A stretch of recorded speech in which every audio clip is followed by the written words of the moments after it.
Hey pop stars, it's Cake Pop Clara. I'm gonna go over Bodyline. You either love them or you hate them. But is that really true? Because it seems to be kind of a gray area in the Lolita fashion world. I'm gonna go over if Bodyline is Ida or not. This is a story, I'm giving you the scoop.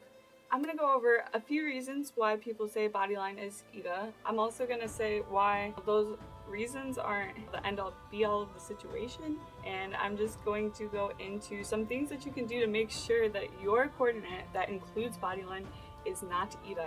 We do have to learn a few things before we can actually get into this into detail. So these are our vocabulary terms for today. We have Ida, which comes from the Japanese word itai, which means painful. So where that comes from, it just means the outfit is painful to look at. Also, Bodyline is a Japanese brand which basically not only makes Lolita fashion clothing, but they also do cosplay. That's what it is. So they have some Lolita dresses, and then they also have things that aren't Lolita, which is a little bit like disconcerting because most of the places when you want to buy Lolita from them, that's the only thing that they sell. But there's a couple selling points of Bodyline. Basically, it's a lot cheaper compared to well-known brands like Angelic Pretty or Baby the Star Shine Bright. And that price range, can lead some people to think that the quality is a lot lower. And while the quality of the dresses now for the most part are totally wearable, the aesthetic detailing of the dresses can be a bit off. So there's some good Bodyline and there's some bad Bodyline. That's basically the situation. In doing my research, I found out a lot of really weird things that almost make me think that Bodyline is more Ida than it was before I started filming this video, because I looked up some history about Bodyline, and Mr. Yan, you might have heard his name. He basically became a meme. He's the owner of Bodyline since the beginning. He's been there. He has a reputation of being kind of a pervert. By that I mean he literally had a modeling contest where the winner of the contest was actually supposed to marry him in the end. I just learned about that. I could see why people have a distaste for Bodyline if they don't support, rape culture. God damn it. I also wanted to show you the worst thing I found ever. This interesting Mr. Yan Bodyline body pillow. It's kind of besides the point. None of that intrinsically makes Bodyline Ida, so I digress. If you're as weirded out by that as me and you want to learn more with me, you should definitely subscribe to this channel because we're about to go in on whether or not Bodyline is Ida. To start this, I wanted to show you this beautiful poll, and about 89% of people said Bodyline wasn't Ida as long as it's done properly. So we're going to go into that in a little bit more detail. So what about the other percents of people? What about them? What do they think? They think Bodyline's Ida all the time? Well, I'll tell you why. If you're new to the fashion, you may or may not know that Bodyline's quality used to be a lot worse, and they were basically selling those cosplay quality dresses as, high quality Lolita, and that's not a thing. But they have tried to up their game a little bit. That's why you can see actually wearable pieces coming from them. And the second reason why they could be considered Ida is because they make replicas, and they don't do it too much anymore, but they've had some very infamous replicas made. So, if you're very against replicas, it would make sense to be very against Bodyline, because they did it, and they got away with it too. The meddling kids weren't there. They were too scared of them. Those are two reasons that, people might think that Bodyline's Ida just based off Bodyline in general as a brand.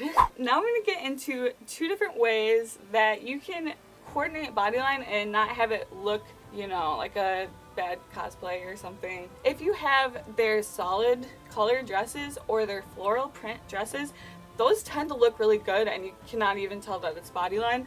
However, their prints are very, what's the word for it? Their prints are very, memorable. Everyone knows if it's a Bodyline print because everyone's just seen it before so many times. Their print dresses are fine too for coordinating, but, you might end up more on the cusp, because they tend to use really wacky colors, and the aesthetic is just kind of weird. Some of the prints are better than others.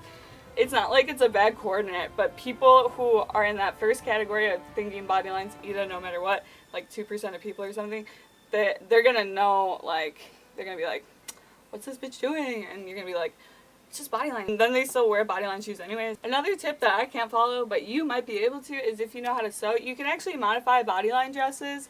It's fine. I'm sure your aesthetic is better than Mr. Yan's. I believe in you. It's not taboo to modify a dress, and it can actually make it really cool and unique. I've seen a lot of people use the print dresses to even make like bloomers and other accessories and stuff like that. I think that's really cool, and a lot of the community feels the same way.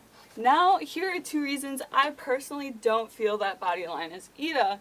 1, literally everyone I know owns at least 1 pair of Bodyline shoes, and they have the reputation of being very good quality and a lot cheaper. I mean, if they're helping so many Lolitas all over the world get married, I mean, wear shoes, there's obviously some good points to it. That's how I feel about that. The last topic I wanted to touch on is basically using Bodyline as wardrobe padding, which means you have less expensive pieces so that you can do more with your coordinates. This is really a fun way to play around with different styles.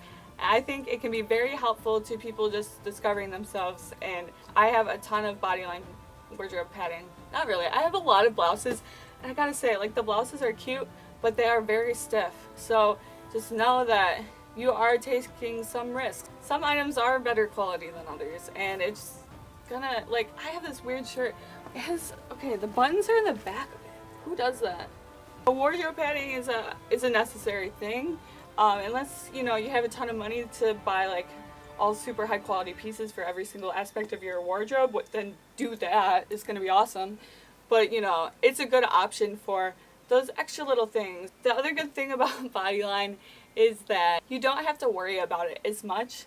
So if you're a daily Lolita, or you want to wear Lolita someplace like a freaking farm, I did that before for some reason, or like an amusement park, or really anything that you might get a little dirty, a little riled up, Bodyline's pretty good for that, because at the end of the day, if anything happens to it, you'll actually be happy, because it's a little bit of Mr. Yan's soul leaves his body anytime anyone gets a stain on Bodyline, so it works out for the best anyways. But yeah, I just want to make this little video because I was like thinking about it on the bus this morning, because I lost my phone, so now I'm just thinking all the time, and I was like, this would be a good idea for a video, and I did it. So I just want to go over this with you. I thought it'd be fun.